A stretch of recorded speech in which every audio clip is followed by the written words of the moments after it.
Hi. Welcome to Book Pop. I'm Molly Fish. And I'm Jamie Anderson. We're coming in hot today. We are. Molly just walked through the door. Yeah, I'm all sat set down, up. still breathing hard. Sprinted from the car. Me too, actually. I was like piecing all our equipment together really fast. Yeah. I was late. This is What's what I going on wanted to today? tell you. What's It going was on? very hard for us to like find time for this podcast. It was. We were supposed to do it last week. Yep. Didn't happen. We had a plan for this week. Other appointments came Yep. up for both of us. Yep. It's nobody's fault, or right. it's both of our faults, whatever. But we're here and we're going to get it done.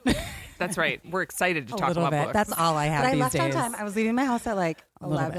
11:45. I was Okay. going to be here by noon. You were going to get here at 12:30. I'd be set up and we'd go. Yeah. And I go outside and I turn my car on and I have a flat tire. No. And I'm out of gas. No. Was someone else using your car? Nope. Oh, okay. That was my It was fault. you. It was totally my fault. It was totally my fault. So I have like the compressor, a portable air compressor. Right. To pump it up. Yes.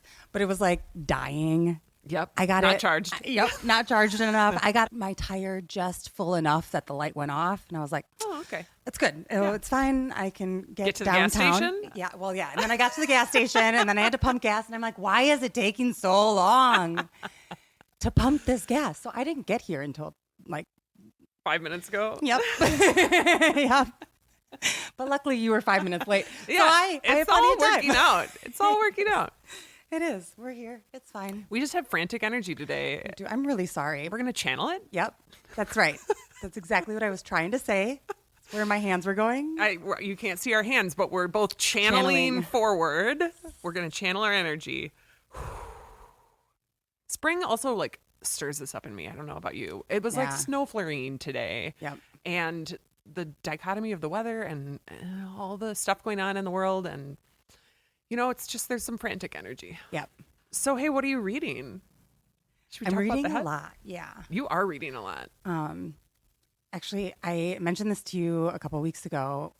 If anybody has not listened to our Maggie Ginsberg live episode, you should, because she mentions in it how she reads like 30 pages of all these books and she never really finishes them, or Right.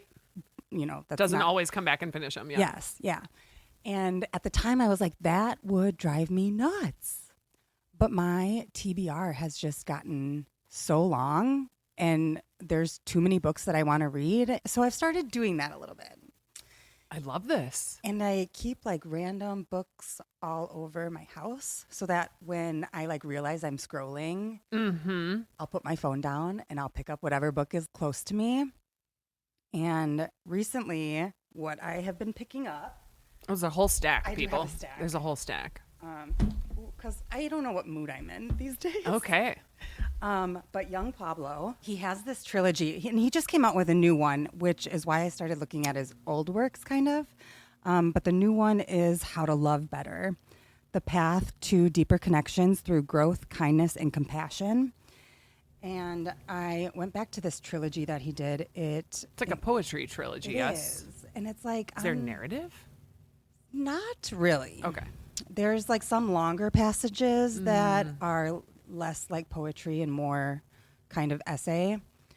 But I mean, it's so quick to go through this, which is satisfying. And they're just so thoughtful. They're really about looking inward and like your understanding yourself and loving yourself so that you can then love in a more unconditional way, more broadly. So I've finished Inward. The second one in the trilogy, I think it's Clarity and Connection. And That then sounds right. it's The Way Forward. So I'm really looking forward to reading more of that. Have you started his new one, The How to Love Better? I haven't. I did get Get it. it, yeah. Yep, because I want to have it when I need it. So, yeah, I'm really looking forward to it. I know it's been doing really well. It's selling really well at the Yeah. store. So I have high hopes for it. That's great. I feel like, you are just so eclectic in your reading. I really am. And it's really impressive to me Thank you. that you can go between just like, literary fiction to, trashy romantasy to poetry anthologies to nonfiction. You know, like I'm just so impressed. Thank you. I don't feel like it's a impressive thing. I feel like I'm all over the place. Maybe I should think of it more as an impressive. It is. It's quality. it's a positive that you can enjoy and absorb all of those different genres. Yeah. I can, but I feel like I force it. Yeah. In some areas, and you seem to do it more naturally. Okay. But we both listened to recently "Abundance." Oh, we did. I wasn't by Ezra Klein and Derek Thompson. Completely forgot about this. Yeah, we got to talk about "Abundance." Yes. Because I want to hear your take. I had started it before you. Yep. And so we talked a little bit offline, which was naughty. I know. We're not supposed to talk about what we read when we're not on the pod. We got to save it for the pod. Yeah, but it's very deep and it needed to be talked about. It really did. How did you finish it? I did finish it. Okay, me too. I've listened to the whole thing now. Yeah. What did you think? I thought it was very informative. I liked how it gave context to so many issues, and like we see problems in the world now, and we don't necessarily understand the steps that we went through to get to those, like where we are in the world. Right. The why context. Things are yes, exactly. And this book just has so much context that it was really easy to follow. And sometimes that nonfiction stuff, especially about government and the environment and society, can get really heady. Yeah. And I didn't feel that way at all about this book. They did a good job like storytelling around it about like specific people, like scientists or politicians that made impacts. And I mean, I was a political economics major. Mm-hmm. This is right up my alley. Yeah. So like as a high level description of what the book is, it is quote unquote, this is the blurb on the back. A once-in-a-generation paradigm-shifting call to renew a politics of plenty, face up to the failures of liberal governance, and abandon the chosen scarcities that have deformed American life. And I feel like that is like, it is about that, but it's more positive sounding than that sounds. Like it's more positive feeling. It literally starts with this description of like what the world could be. Like let's fast forward to 2050 and we are living in a world of abundance, and gives this very specific details of what we could have if we reframed how we think about all these scarcities. And they talk about like how, you know, the government can be a positive tool, and neither the current liberal or conservative political machines they're not outcomes focused about like what is the future that we want, and let's build towards that, and let's put incentives in place towards that. They are just trying to win elections and spinning and, you know, invoking fear and scarcity as tactics rather than trying to fix things and make things but it actually gives like real positive solutions oriented examples. Yeah. So I found it to be really uplifting, even it is, and that's what it's about. It's about like, what if we reframe how we think about this stuff? And it's short and focused. It's like a very focused, it doesn't go all over the place. So approachable. Correct. Yeah. So definitely check out Abundance. There was one thing you mentioned when we were being naughty and talking off the pod about it, about the science aspect. And I want you to say something about that, because I thought that was really poignant. Do you remember what I said? Well, about how funding, oh gosh, now I forgot her name.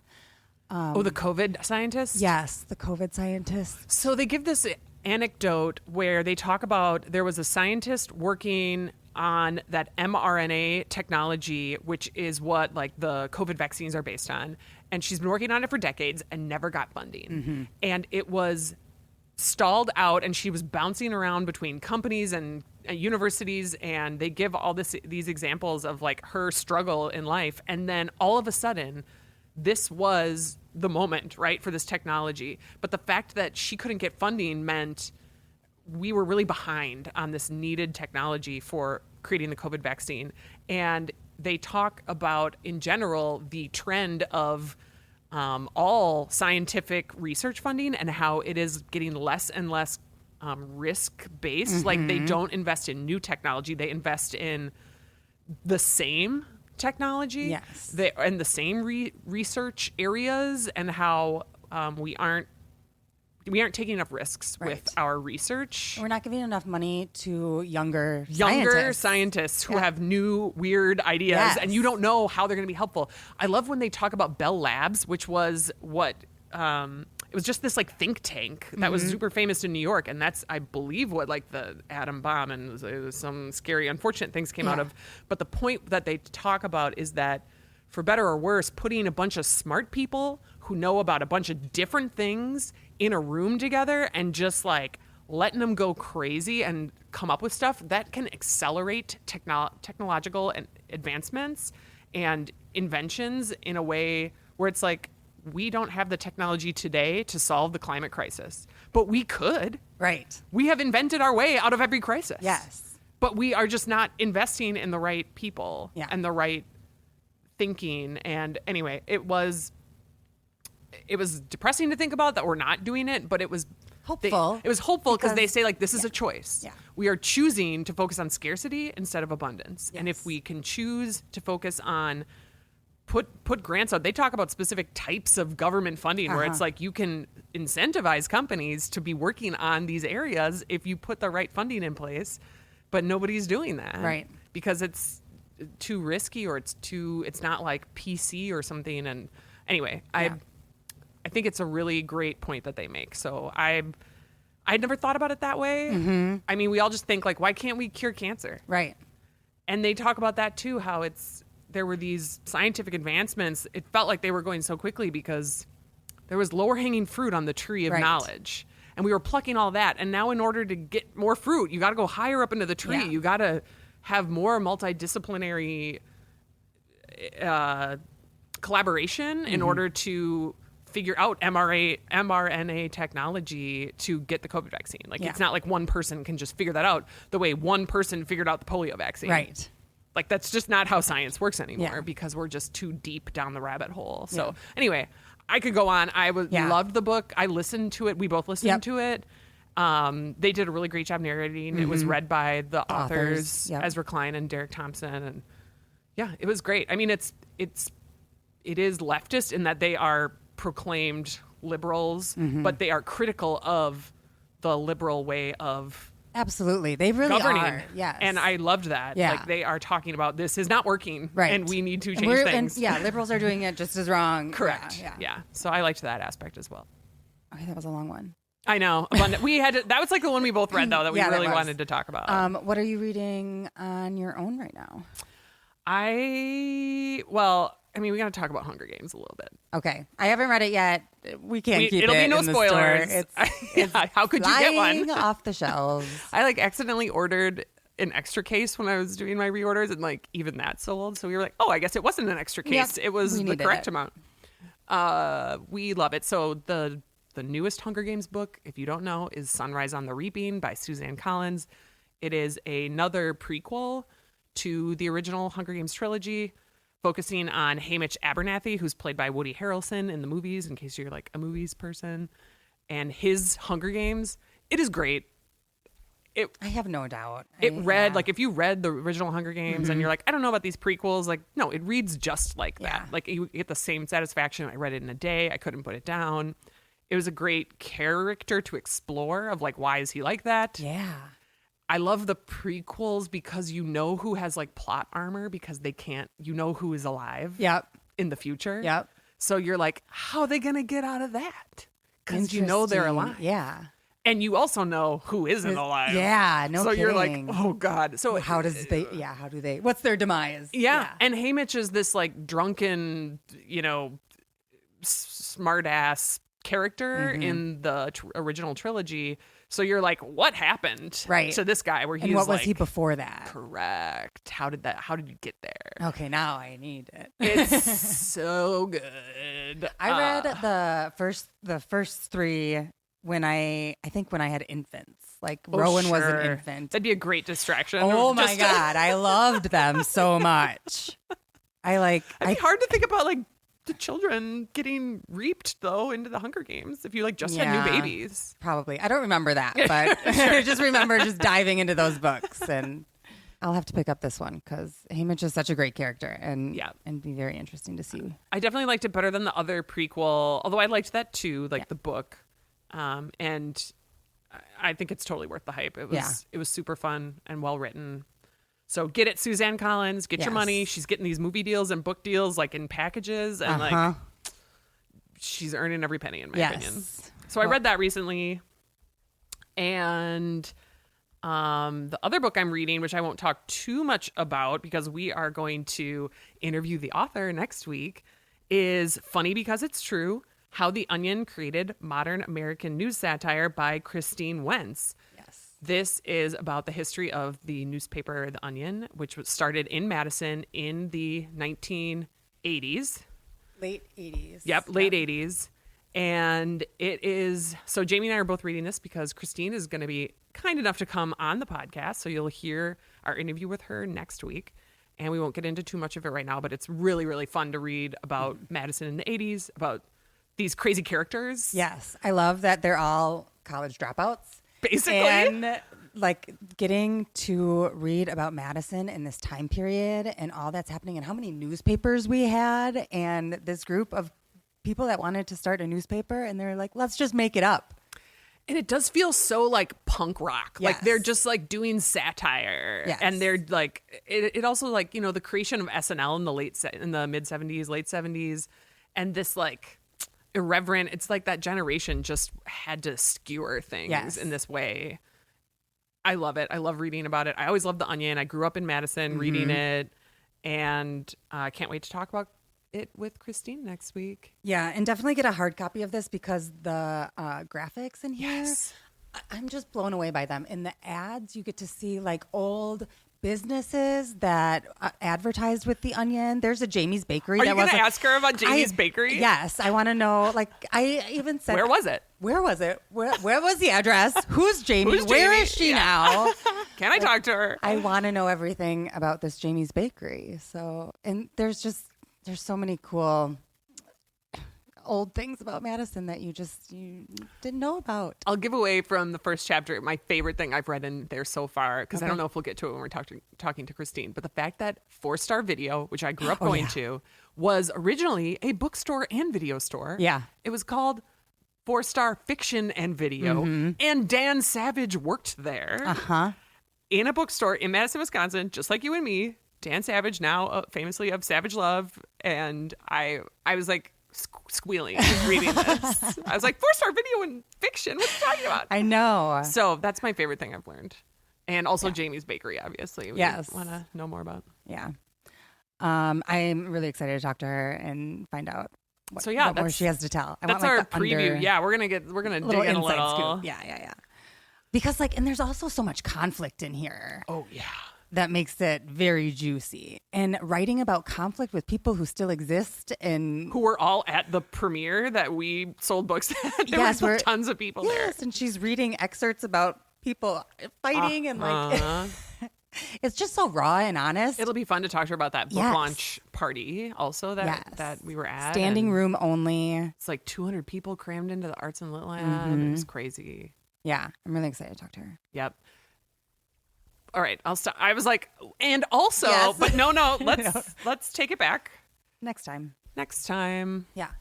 I have a book I want to mention that is an arc that you brought back from Winter Institute that I've been reading.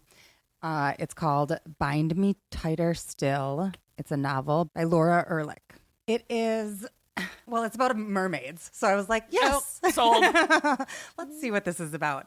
But it's a little darker than I was expecting it to be. But basically, it's about a woman who is a mermaid, and mermaids are not pleasant creatures. They are immortal. They have to feed this kind of higher power.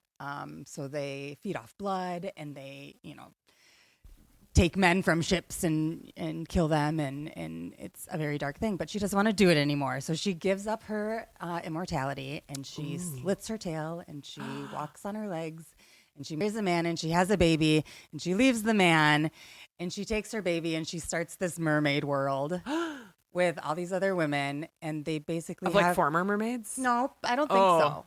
I think they're just like women who came to her and she taught them how fascinating. to perform in this style. So they're human. Okay. And she's human and the daughter is human, but she also has like these urges and can like kind of trance people. And so she's starting to learn about that. The daughter is like 15 years old now, and she's starting to be curious about the world and where she came from. So there's some kind of conflict is happening. I don't know if she's going to be a mermaid again. I don't know. There's also a dead body in there. There's just like all these things. There's a lot going on. It is. It's a lot. And it's a short book. Yeah. And I'm only halfway through it. So would you categorize it as a like dark fantasy? Yes, it's definitely dark. Is the fantasy I element think I and like might have to do magical realism. sure, so it's more like real. It's the real world, but Yeah. there's this one magical element that's different. Yeah. Of there are mermaids. And, Yes. Okay. Yeah. Yep. Okay, that makes sense to me. Yeah. Kind of like Shark Heart. Yes, exactly. Yep. Yep. Which Shark Heart? Did you ever read that? No, sounded way too. It's very depressing. Upsetting, I mean, I don't get me wrong. Sometimes I need that, and Yeah, I will read yeah, a depressing book, but I just didn't need it when I read it, and it's just like very sad. It sounded like that. I avoid. This is like where I talk about you kind of exploring outside of genres, Yeah, or just and you're lots just of like, different- nope. And I'm just I go like pass. Yeah. Hard pass. Yeah, that's fair. But I think I just I don't know. I'm a mood reader, but my moods are a little bit more fixed, or just like I have only a couple certain moods. Yes. I want like super interesting nonfiction, Yep. or I want Escapism fantasy, Yeah. romance. Yep. Yep. How are you doing with your reading goals so far this year? You're killing it, I bet. I think I'm pretty consistent. I think you know what? I don't even know. I've been kind of bad about keeping up with my story graph, like recording. Well, especially the if you're pages. doing so many. so many different books, like Maggie Ginsberg style. Yes. Of stopping and starting, or Yeah. not so finishing. It would be like me going to the app 5 times a day to record different pages that I read in different books. Interesting. So I haven't been as good about that. I usually just put in like when I start the book, so that I can track like, look, I started it this day, and then maybe I pick it up and put it down for a couple of weeks, and then I put in when I ended it. Okay. So I at least just like, I don't know what the window was that I read it during. Yeah. And not that's kind of- necessarily the pages that you read yeah. all during the just week. because that is too hard to Yeah, do. it is. It's a lot of tracking. But I think I'm pretty consistent with one a week. Yeah, good for Yeah. you. Yeah. I'm behind this year. Things have been happening, and it's okay. It Yeah. is what it is. Yeah. The dog walking, though, I've done like 3 audiobooks or 4 audiobooks this year. So that's up for me. Like Right. doing like 1 or 2 a month almost is, that's positive.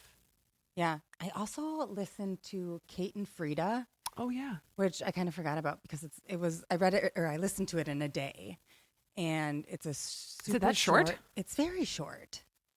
Maybe I should listen to that one and get my numbers up a little bit. You would love it. Oh gosh, who's the author now?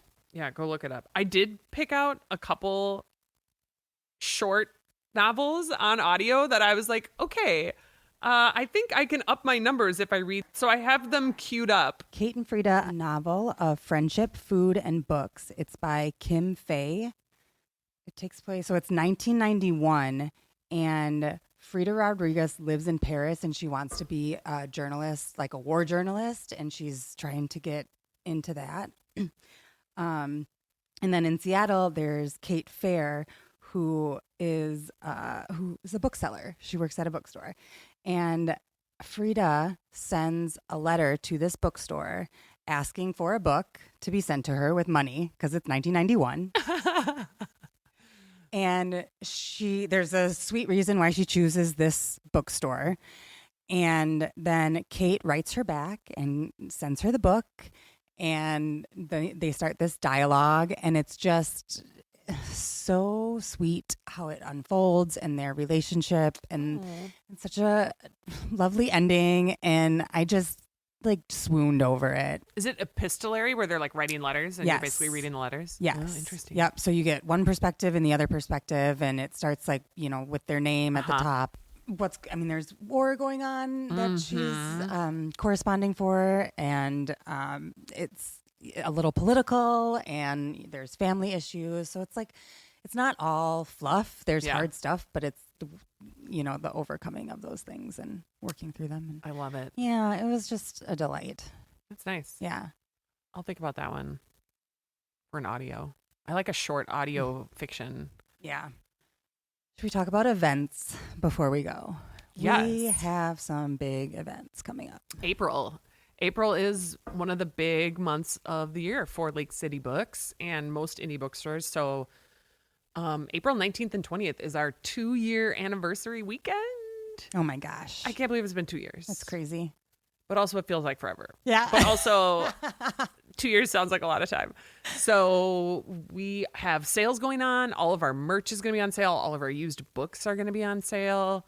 We want to just like get everybody into a Lake City Books t-shirt or tote bag or beanie or here, I'll give you guys a sneak preview because I haven't posted what the actual discounts are, but I'm going to discount those cute little blue beanie Lake City Books hats to be $5 each. I think it's like 75% off. Is it really? Yes. Wow. Because I really love them. I think they're super cute. We also got a ton of them. But if you are listening to this, come get a $5 beanie for that weekend only, one weekend only. It's also kind of like an end of winter thing where, we're not going to sell a ton in the summer. So let's be real. I have one. So I know, I do too. I wear mine all the time. It's Yeah. super cute. It's adorable.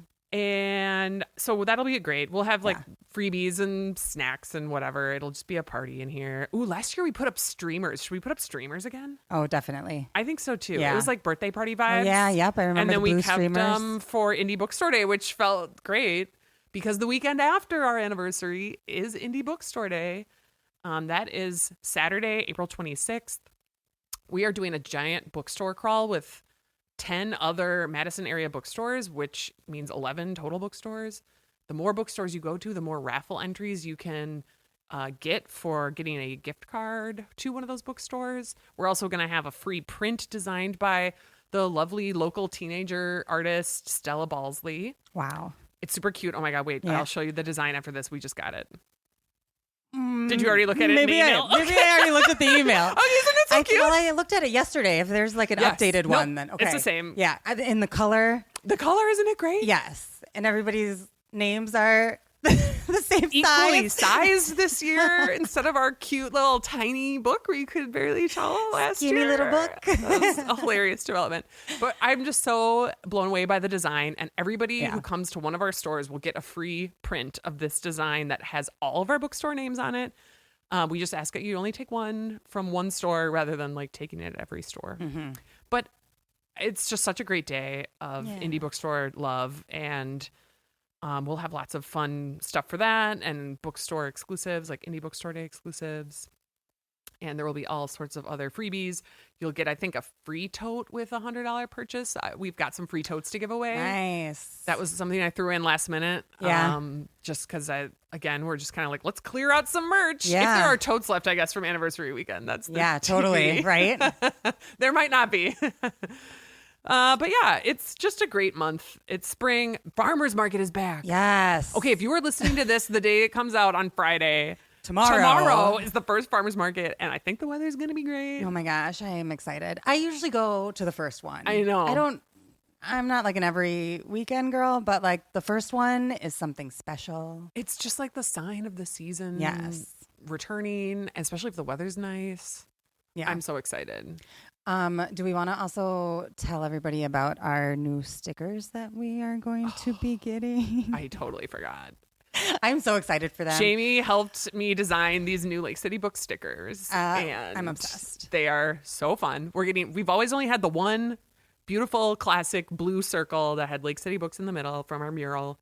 And now we're going to have like 10 different designs. Yes. We basically couldn't decide all these different designs. And we got all of them. Yep. And we're going to see what they like and what sells the best. And we'll reorder those. Yep. I'm really excited. They're so cute. Like the fishy. Oh, I know. You guys are going to love them. You're going to love them. Yeah, and very maybe excited. there's one that has Bowie on it. That one might be my favorite. So those will be available starting anniversary weekend as well as a celebration. Awesome. Anything else before we go? No, this was fun and frantic, but I feel like we kind of eased into it. Yeah. Found a rhythm. Yes. It was just a faster Got rhythm. to calm down eventually. Sorry, guys. Thanks for hanging in there. Next week, you'll get to hear Christine Wentz talk about Funny Because It's True. Yes, the origin story of the onion. Thanks for listening, and we'll see you at the bookstore. Bye. Bye. Book Pop is presented by Lake City Books. Produced by Molly Fish and Jamie Anderson. Edited by Jamie Anderson. Music and art by Lovick. Follow us on Instagram at bookpop.podcast. Subscribe and rate us wherever you listen to podcasts. For more information, check out bookpoppodcast.com.